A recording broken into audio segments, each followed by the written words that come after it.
Bienvenue à tous sur RTV, bienvenue dans votre émission, on en discute, ce nouveau numéro d'On en discute. Cette fois, on va parler des élections législatives qui convoquent tous les citoyens le 12 et le 19 juin prochain. Pour en parler, à ma droite, Monsieur Abdeslam Hitache, vous êtes candidat à la députation, l'Alliance centriste. C'est ça, bonjour Nader Alami. Bienvenue. Merci à vous, merci pour votre accueil. Merci d'avoir accepté mon invitation. Alors, tout d'abord, ces élections législatives, qu'est-ce que c'est ? À quoi nous sommes invités ? Alors, tous les 5 ans, les citoyens sont invités à s'exprimer dans les urnes pour pouvoir choisir leur représentant à l'Assemblée nationale. Alors, pour beaucoup qui n'ont pas une vraie culture territoriale, le député, c'est celui qui soumet des lois ou alors qui s'oppose et qui pose des amendements. Le but, c'est justement de légiférer dans le sens, dans le bon sens et permettre justement de régler certaines inégalités et de faire avancer les choses et pas laisser la France, enfin notre pays, en situation de blocage. Alors, c'est-à-dire qu'on est là dans une démocratie donc représentative, les citoyens n'ont pas le pouvoir direct et ils passent par des gens qu'ils vont élire. Ce sont les députés qui siégeront à l'Assemblée nationale. Alors, ils ont un pouvoir direct, contrairement. Alors, on est dans un système bicaméral entre l'Assemblée nationale et le Sénat. Le vote indirect, c'est celui des grands électeurs. Pour le Sénat, là, pour le coup, il n'y a que les élus qui votent au sénatorial pour représenter, pour avoir leur sénateur. Et là, du coup, ce sont les territoires qui votent, ce sont les élus. Non, là, c'est un vote direct par circonscription où les citoyens sont invités à s'exprimer, à choisir le candidat qui les représentera à l'Assemblée nationale. Donc, c'est un vote direct. Et vous, personnellement, qu'est-ce qui vous a conduit à vouloir vous présenter ? Vous savez, Nader Alami, je suis engagé en politique depuis l'âge de 15 ans. J'en ai 50 aujourd'hui, ça fait 35 ans. C'est le cheminement logique de toutes ces années d'engagement. Et vous savez, j'ai jamais eu de problème à laisser passer des personnes que j'estime à l'époque être meilleures que moi, qui étaient plus en phase justement pour nous représenter. Et ça ne m'a pas posé de problème. Bon, au bout de 35 ans, vous imaginez bien, j'en ai peut-être un petit peu marre de coller les affiches des autres et que je voudrais bien quand même avancer un petit peu et avancer mes idées et les défendre comme je le fais depuis toutes ces années. Alors justement, voyons un petit peu vos idées, Monsieur Abdeslam Hitache. Vous êtes déjà contre une vaccination obligatoire de nos enfants. Vous voulez nous expliquer ce que ça veut dire ? Je peux développer parfaitement. En fait, je suis pour une totale liberté. Nos enfants nous appartiennent. C'est à nous de décider. Alors, sur le Covid, précisons bien, il s'agit du Covid et pas des vaccinations que nos enfants ont depuis très longtemps. Depuis très longtemps, puisque ces vaccins ont été vérifiés et on ne met pas en cause leur efficacité. Non. Ce qui me pose problème, c'est cette absence de liberté. Nos enfants nous appartiennent comme nos parents nous appartiennent et qu'on se doit de veiller sur ce que nous avons de plus cher, nos enfants et nos parents. Et que les enfants, enfin, moi je suis pas, vous savez Nader, je ne suis pas contre le fait qu'un parent fasse le choix de vacciner ses enfants. C'est sa liberté. Et au nom de la liberté, moi je suis pour que ce soit les parents qui décident s'ils veulent vacciner leurs enfants ou pas. Parce que je le dis encore une fois, nous n'avons pas assez de recul sur ce vaccin. Et d'ailleurs, je vous rappellerai juste une chose. Ce vaccin contre le Covid-19 ne vous empêche pas de tomber malade, d'être contaminé, et ne vous empêche pas de le transmettre. Est-ce vraiment un vaccin ? Vous voyez, bon, on ne va pas partir dans quand même, ce qui est dit généralement, c'est qu'il empêche les formes graves. Oui, alors les formes graves, vous en connaissez beaucoup chez les enfants, chez les tout-petits ? Moi, non. Voilà, vous avez répondu à la question. Moi, ce que je dis seulement, c'est que nous sommes les parents, nous avons la responsabilité de nos enfants et c'est à nous de choisir. Moi, je respecte, vous savez, si un parent décide de vacciner ses enfants, libre à lui. Je ne l'empêcherai pas. Mais s'il y a des parents qui refusent de vacciner leurs enfants, libre à eux également. Voilà, c'est le choix des parents. L'éducation, ce sont les parents. Le message est passé. Alors, par contre, là, bon, je ne dirais pas que c'est quelque chose de plus important, mais peut-être que ça concerne aussi, voilà, tout aussi important, parce qu'on en parle beaucoup là aussi depuis quelques temps maintenant, c'est les retraites. Les retraites. Donc vous êtes pour qu'on n'aille pas au-delà de 65 ans. Je suis contre une retraite à 65 ans. En fait, aujourd'hui, dans le système actuel, nous sommes sur 62 années et demie. Mais vous n'êtes pas pour une retraite à 60 ans? Vous êtes pour une retraite? Alors, je ne suis pas pour une retraite à 60 ans parce que, je vais vous dire, j'ai certains opposants, concurrents, qui vous font miroiter monts et merveilles. Donc les mélenchonistes. Non, mais ils peuvent même vous annoncer 50 ans s'ils veulent. Ouais. Vous voyez, moi, vous savez, j'ai un devoir de vérité. Et je m'interdis de mentir aux électeurs et de leur dire que plutôt que de promettre des choses que l'on ne tiendra pas, à savoir 60 ans, c'est maintenir et garder le système à 62 ans et trouver les moyens ailleurs. Vous savez, Nader El-Ami… Donc vous êtes pour 62 ? 62 années et rien de plus. Et aujourd'hui, dans le système actuel de retraite, vous le savez, vous avez la possibilité de travailler, si vous le souhaitez, jusqu'à 65 ou 67 ans.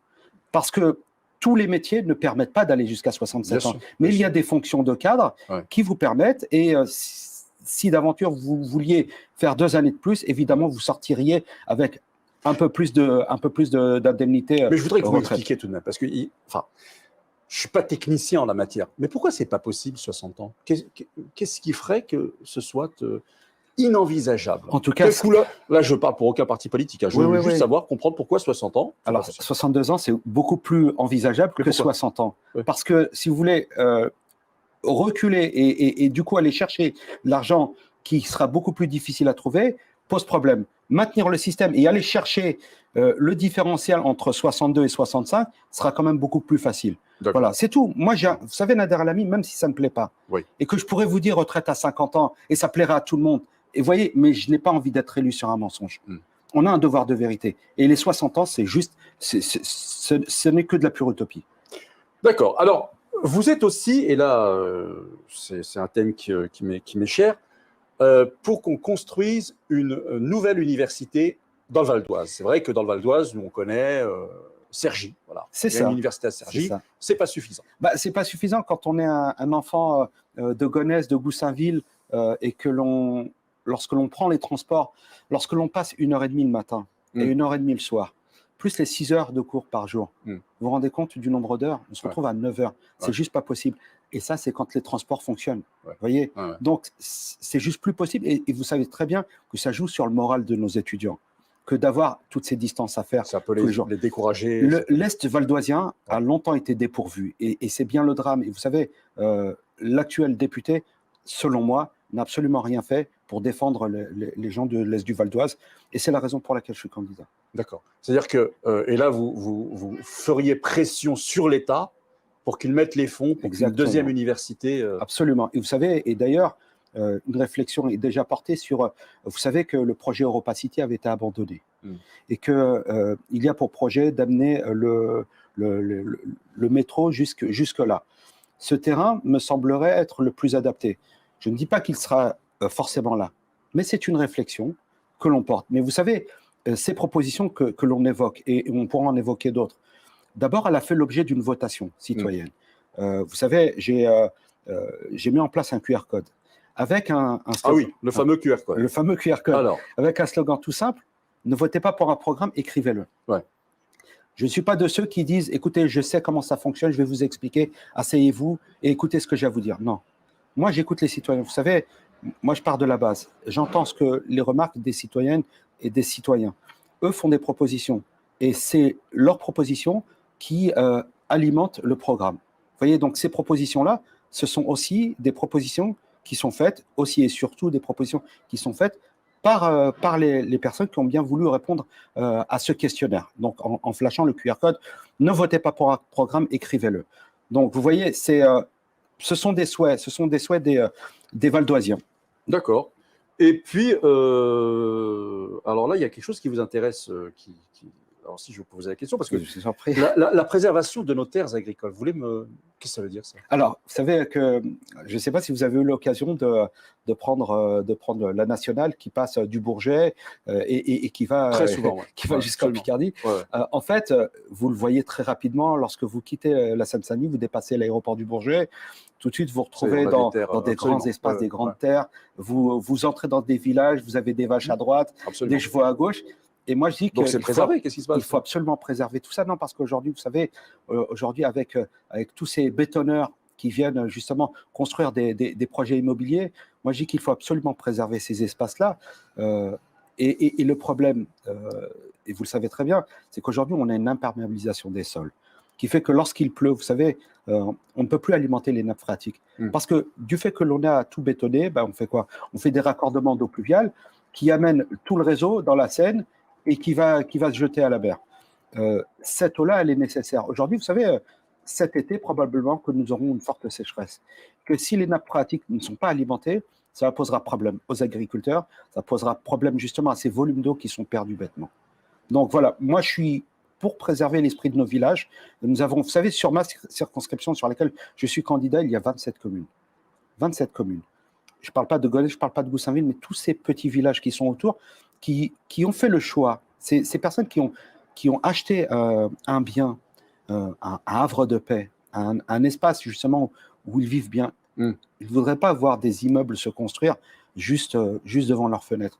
Et qu'il faille préserver ces villages, cet esprit village qui est important, où il y a des initiatives locales qui sont organisées. Vous voyez, et c'est un choix de vie. On peut comprendre que ce soit effectivement très important, bien sûr. C'est un choix de vie. Vous voulez vivre à Paris, allez vivre à Paris. Encore faut-il avoir les moyens. Voilà. Mais j'aurais une dernière question à vous poser, et elle m'est chère parce que je vous la poser directement. Comment est reçue votre candidature? Parce que quelqu'un qui est élu député, on le voit à l'Assemblée nationale. Et je ne vois pas, peut-être que je me trompe, mais je ne vois pas beaucoup dans notre Parlement des gens qui ont un peu un prénom qui ressemblerait au vôtre, un nom de famille qui ressemblerait au vôtre, un faciès qui ressemblerait au vôtre. Je ne vois pas beaucoup de députés d'origine dont les parents sont originaires du Maghreb, par exemple. Oui. Comment vous me l'expliquez ça? D'abord, comment vous le vivez ça? Alors moi, je vois pas de députés maghrébins, je vois que des députés français qui sont parfois et souvent. Oui, mais j'en vois qui sont peut-être d'origine bretonne, d'origine normande, d'origine. C'est très bien, mais je ne vois pas. Nader El-Ami, il n'y a qu'une communauté, c'est la communauté nationale. Ensuite, que les personnes viennent de divers horizons, c'est une chose et c'est un fait. Ouais. Que vous me disiez que l'Assemblée nationale n'est pas à l'image de la nation, je suis complètement d'accord avec vous. Et c'est bien là le problème. Vous voyez, il faut absolument une diversité à l'Assemblée nationale qui puisse être visible pour le coup et permettre justement de défendre aussi nos concitoyens sur certaines questions, comme la loi séparatisme, sur la loi immigration, parce qu'il n'y avait pas assez de députés qui justement ont pu se lever et dire non. Très peu, Sonia Crimi, justement, s'était indignée de la loi immigration. Elle a été elle a été mise en difficulté par son parti. Vous voyez, donc tout est rapport de force. Et vous savez, sur le fait d'être désigné un jour et être investi, vous savez, le pouvoir, il ne s'offre pas, il se prend. Et il faut absolument, parfois, être dans un rapport de force, tenir mordicus à être candidat, avancer et faire avancer les idées de nos concitoyens. Vous savez, sur la circonscription, beaucoup de gens ne connaissent pas la députée parce qu'il y a 5 ans, elle a été élue sur quoi? Sur la victoire d'Emmanuel Macron. Et quelles sont les raisons de son élection? C'était un rejet d'une certaine classe politique. On a quand même un candidat à l'époque qui n'avait eu aucun mandat, qui s'est retrouvé face à Marine Le Pen. Je vous rappelle que Manuel Valls a été battu à la primaire. Alain Juppé a été battu à la primaire. Vous avez Nicolas Sarkozy qui a été battu à la primaire. Et lorsque le premier tour s'est passé, on s'est retrouvé avec ces deux candidats. Donc, c'est dans cette idée-là. Et l'idée, c'était aussi de faire entrer des gens de la société civile. Sauf que ça n'a pas toujours matché. Vous avez beaucoup de députés qui, alors certains ne se sont pas représentés parce que ça ne leur correspondait pas finalement. Alors que vous avez des gens qui sont engagés en politique depuis 35 ans, qui ont eu des mandats locaux. J'ai eu un mandat local. J'étais en charge des quartiers. Je connais les difficultés. Je ne prétends pas tout connaître, mais de ma modeste expérience, moi, je peux apporter des choses que certains députés aujourd'hui en place n'apportent pas. Donc, vous voyez, ma démarche, c'est celle-ci. Mais vous avez, tout de même, ce sera ma dernière question, c'est pas l'élection où les Français se déplacent le plus. Il faudrait. Mais l'abstentionnisme, aujourd'hui, est le premier parti de France. Mais moi, j'ai envie de vous poser une question, Nader El-Ami, à mon tour. À qui profite le crime? Regardez bien l'Assemblée nationale et posez-vous la bonne question. Si les gens massivement prennent leur bulletin de vote, leur carte d'électeur pour glisser le bulletin de vote qui leur correspond. Pensez pas que justement on pourrait renverser la table et changer de paradigme. C'est bien ça le problème. Et vous voyez, c'est sans fin parce qu'aujourd'hui, l'Assemblée nationale ne correspond pas à l'image que certains voudraient se faire, donc ils ne votent pas. Mais s'ils ne votent pas, ben, l'Assemblée nationale ne correspond pas à l'image qu'ils doivent se faire. Vous voyez, et c'est sans fin. À un moment, il faut prendre ses responsabilités. Vous savez, moi, à la maison, j'ai 5 enfants. Les 5 sont électeurs, d'accord? Et Ils votent, les 5? je les mobilise. Ils votent? Oui, oui, ils votent. Ouais. Je les mobilise. Ils votent pour vous, j'espère. J'y compte bien, mais vous savez, il y a le secret de l'isoloir. Je le respecterai. Mais évidemment, je discute avec mes enfants de toutes ces choses-là. On parle de tout et de rien. Et moi, je les entends très critiques par rapport au gouvernement, par rapport à des actions. Donc, j'essaye d'expliquer aussi les choses qui sont bonnes, qui sont moins bonnes, que la politique, c'est pas toujours facile, qu'il y a des compromis à trouver. Vous savez, moi, Nader Alami, je suis pour le compromis, mais je ne suis pas pour la compromission. Et moi, je ne me renierai jamais. Comme par le passé, vous savez, moi, j'ai déjà voté contre une majorité, ça m'a coûté mon écharpe et je l'ai assumé. Et si c'était à refaire, je l'aurais refait. Merci beaucoup pour ces précisions. Et puis voilà. Donc, vous avez rendez-vous pour voter le 12 juin et le 19 juin. Et moi, je vous dis à bientôt pour un nouveau numéro d'On en discute sur RTV.